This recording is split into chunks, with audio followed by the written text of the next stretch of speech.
रवि जब 8 साल का था तब से अपनी बहन को लेकर रोड के पास गाड़ी का शीशा साफ करता था।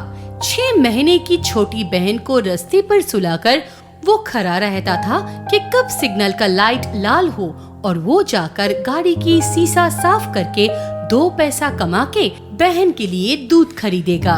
रो मत बहन, तुझे भूख लगी है मुझे पता है, थोड़ा रुक जा, मैं भी कुछ करता हूँ। तभी सिग्नल की लाइट लाल हो जाती है। रवि भागकर एक कार के पास जाता है और उसकी शीशा साफ करने लगता है। ओए लड़का, भाग यहाँ से, मुझे कोई सफाई वफाई नहीं करवानी है। रवि डर के चला आता है और ऊपर से उसकी बहन जोर जोर से रोने लगती है। बहन, तुझे भूख लगी है, मैं समझता हूँ, पर आज तो कोई गाड़ी वाला सफाई नहीं करवा रहा है। ऐसा मैं कहाँ से तुझे दूध खरीद के दूँ? माँ, बाबा, आप लोग हमें क्यों अकेले छोड़ के चले गए? हमें भी आपके साथ ले जाते। ये सब दूर से एक गाड़ी वाला देख रहा था और गाड़ी से वो उतर के रवि के पास आता है।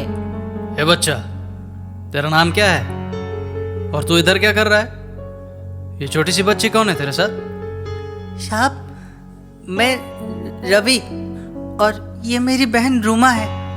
एक एक्सीडेंट में मेरे माँ बाबा की मौत हो गई, इस वजह से मैं अपनी बहन को लेके यहाँ काम करता हूँ। आज से तू मेरे साथ रहेगा और मेरे घर काम करेगा। तुझे कोई आपत्ति तो नहीं है ना? ये तो मेरे लिए खुशी की बात है। भगवान का लाख लाख शुक्रिया, आज आपको खुद भगवान बना के मेरे पास भेजा है। ठीक है अब चलो मेरे साथ। ये बोलकर सुरेश रवि और उसकी बहन रूमा को अपने साथ ले जाता है। सुरेश रवि को लेकर अपनी बड़ी सी हवेली में आता है, जिसे देखकर रवि की आंखें बड़ी बड़ी हो जाती है। साहब, इतना बड़ा घर, मैं यहाँ काम करूँगा? मेरी भी 2 छोटी बेटी है, उनकी माँ नहीं है, तुम उनका भी ख्याल रखना, और ज्यादा कुछ नहीं है। ठीक है साहब, मैं अच्छे से देखभाल करूँगा, खुद की बहन की तरह। ये रही सुष्मिता, मेरी बड़ी बेटी, ये बहुत समझदार भी है, और ये मेरी छोटी बेटी सुमी, अभी 1 साल की है। अच्छा साहब, आज से ये लोग मेरी भी बहन, मैं इनका अच्छे से ख्याल रखूँगा। रवि, तुमसे मिलके बहुत अच्छा लगा। जाओ अब तुम्हारे कमरे में थोड़ा आराम कर लो और अपनी बहन को दूध भी पिला दो। ये बोलकर सुष्मिता अंदर चली जाती है और रवि रूमा को लेकर अपने नए कमरे में चला जाता है। देखते ही देखते रूमा बड़ी होने लगती है। रवि को जो पैसे मिलता था वो जमा करता था। उसी से कुछ पैसे लेकर रूमा को स्कूल में एडमिशन करवा दिया और कुछ पैसे जमा कर रहा था उसकी शादी के लिए। उसी के साथ सुमी और सुष्मिता भी बड़ी हो गई थी। सुमी बहुत ही अहंकारी किस्म की लड़की थी, रूमा से बहुत ही जलती थी। दीदी, मुझे आज एक नया ड्रेस दिला दो ना, मेरी एक सहेली की बर्थडे है। तेरी तो इतने सारे ड्रेस है, उनमें से एक पहन ले, ऐसे फालतू की खर्च नहीं करने हैं। दीदी, आप भी ना, वो सब ड्रेस तो मैंने आगे पहना है और तुम्हारे पास तो बहुत सारे पैसे हैं, फिर मुझे क्यों नहीं खरीद के दे रही हो? मुझे चाहिए, बस मुझे चाहिए। तेरी जिद के आगे किसी की नहीं चलती है। ठीक है, दिला देती हूँ। सुष्मिता बेटी, कहाँ हो? जरा इधर आओ। हाँ पापा, बोलिए। मेरी उम्र हो गई है, अब हम तुम लोगों की शादी करवा देंगे। तुम्हें कहीं आपत्ति तो नहीं है ना? नहीं पापा, मुझे कोई आपत्ति नहीं है। सुमी की शादी करवाएंगी, वो तो बहुत जिद्दी किस्म की है, जो मन चाहे वही करती है। उसको लेकर मैं बहुत चिंतित रहती हूँ। हाँ बेटी, इसलिए मैं उसका जल्दी शादी करवा देना चाहता हूँ, ससुराल जाके ठीक हो जाएगी। ठीक है पापा, आप जो अच्छा समझे वो कीजिए। ये बोलकर सुष्मिता चली जाती है। बाहर सुमी रूमा के साथ लड़ती है। रूमा पढ़ाई में बहुत अच्छी है, इसलिए उसको अच्छा नंबर मिला। इस वजह से सुमी बहुत जलती है और रूमा के किताबों में पानी फेंक देती है। तभी उधर सुस्मिता और रवि दोनों आ जाते हैं। अरे क्या हुआ तुम दोनों को? इतना क्यों लड़ रही हो? अब तो तुम बड़ी हो गई हो, बच्चों जैसी हरकतें क्यों करती हो?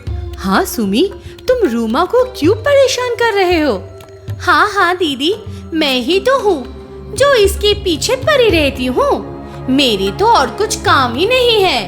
भैया, सुमी ने मेरी किताब में पानी फेंक दिया है। मेरी सारी किताब खराब हो गए हैं, इसलिए मैं थोड़ा गुस्सा हो गई थी और हर वक्त मेरे साथ ऐसे ही करती रहती है। जो किया अच्छा किया, तुम मेरे घर में रहते हो ये मत भूलो।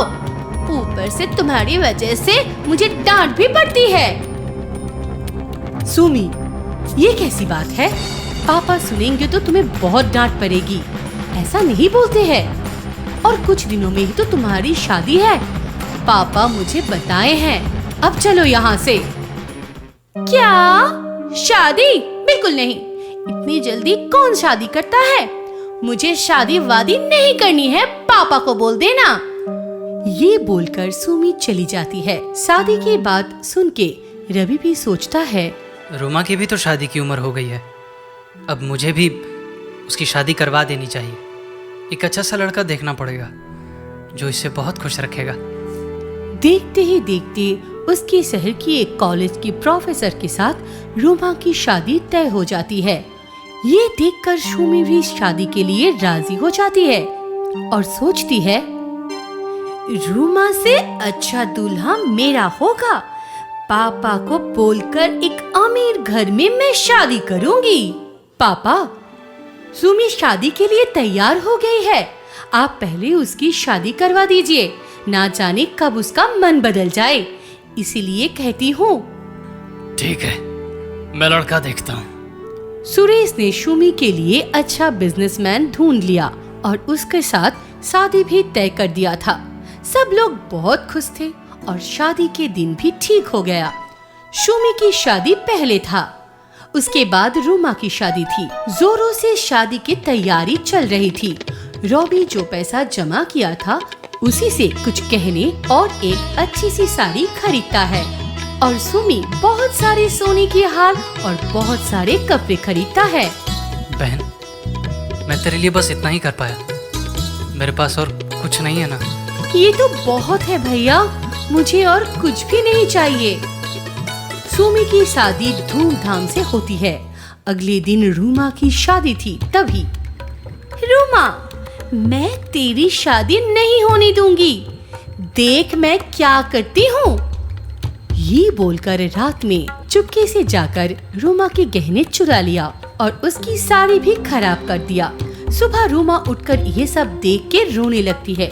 रवि को समझ आ जाता है कि किसने ये सब किया है। तू रो मत बहन, मैं कुछ करता हूँ। तू तो मेरी परी है, तू जो भी पहनेगी उसमें ही अच्छी लगेगी। ये बोलकर रवि चला जाता है और कुछ देर बाद लौटकर रूमा को फूलों के गहने देता है और अपनी माँ की एक साड़ी जो उसके पास था वो निकाल के देता है पहनने के लिए। रूमा वो सब देखकर खुश हो जाती है और जल्दी से तैयार होकर शादी के लिए चला आता है। भैया देखो मैं कैसी लग रही हूँ? मेरी परी जैसी। रूमा की शादी हो जाती है। उधर सुमी गुस्से से लाल होकर चला जाता है।